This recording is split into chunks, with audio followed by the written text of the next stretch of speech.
les enfants, bonjour les parents. Aujourd'hui, nous allons écouter l'histoire du premier miracle que Jésus avait fait. Cela s'était passé lors de la fête d'un mariage. C'est une histoire extraordinaire qu'on appelle les noces de Cana.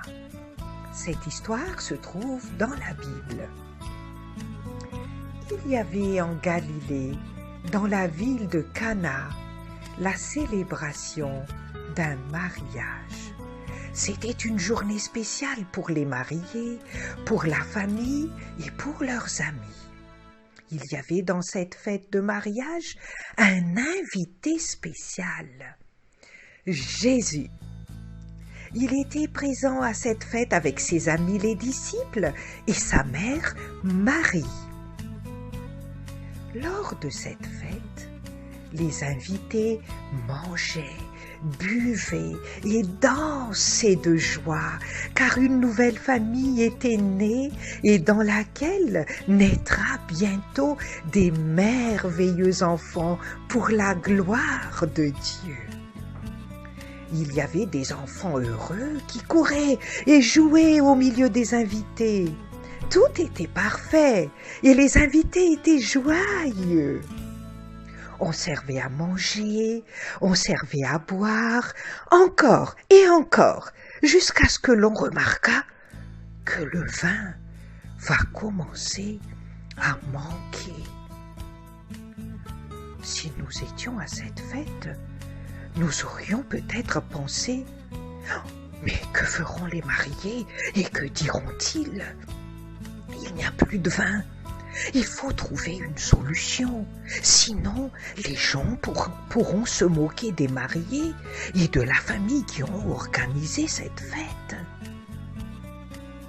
Alors que la fête continuait, le vin ayant manqué, Marie, la mère de Jésus, vint à lui et dit « Ils n'ont plus de vin. » Jésus lui répondit « Femme, qu'y a-t-il entre moi et toi? Mon heure n'est pas encore venue. » Sa mère dit au serviteur « Faites tout ce qu'il vous dira. » Il y avait là 6 vases de pierre dans lesquels on mettait de l'eau pour se purifier. Jésus leur dit « Remplissez d'eau ces vases. » Et ils les remplirent jusqu'au bord. Ensuite, Jésus leur dit « Prenez-en un peu et allez l'apporter à celui qui s'occupe du repas. » Et ils emportèrent. Quand la personne qui s'occupe du repas eut goûté l'eau changée en vin, ne sachant d'où venait ce vin, tandis que les serviteurs qui avaient puisé l'eau le savaient bien, il appela le marié et lui dit « En général, on sert d'abord le bon vin, puis le moins bon après qu'on ait beaucoup bu. Toi, tu as gardé le meilleur jusqu'à maintenant. » Le vin que Jésus fit apparaître dans les vases était très bon, et tout le monde s'était réjoui, car la fête, grâce à Jésus, était réussie à cause du miracle qu'il avait fait.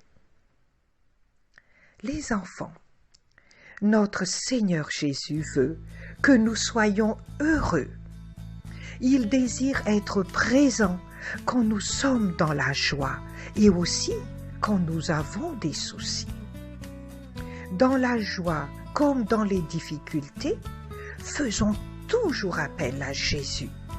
Invitons le Seigneur Jésus à notre anniversaire, à notre mariage, à toutes les autres fêtes et lors des moments importants dans notre vie. Il ne manquera pas. Quand nous n'arrivons pas à trouver la réponse à nos besoins, allons à Jésus et prions-le pour qu'il vienne à notre secours. Pendant ce mariage, Jésus a sauvé l'honneur des mariés à cause du vin qui manquait. de même, il va aussi nous aider quand nous sommes en difficulté. Le Seigneur Jésus est merveilleux. Il fait des choses impossibles pour nous rendre heureux. Et quand il remplit nos vies, comme il a fait avec ces vases, il le fait toujours de façon spéciale. Les serviteurs attendaient du vin pour remplir les vases, mais Jésus a demandé qu'ils les remplissent de l'eau. Quand Jésus nous bénit, il donne toujours le meilleur de tout ce que nous pouvons attendre, comme le bon vin qu'il a créé à partir d'eau dans les vases. Comme dans la fête du mariage, où il a manqué du vin, nous aussi, nous pouvons manquer d'amour, de patience, de bonne santé et de beaucoup de choses. Mais quand Jésus vient, il nous remplit et il le fait de façon extraordinaire. Maintenant, les enfants, invitons Jésus, pas seulement dans nos fêtes, mais dans toute notre vie, et laissons-le nous aider à sa façon. Faisons-lui confiance. Maintenant, si tu le souhaites, tu peux faire le coloriage. Au revoir les enfants, à bientôt!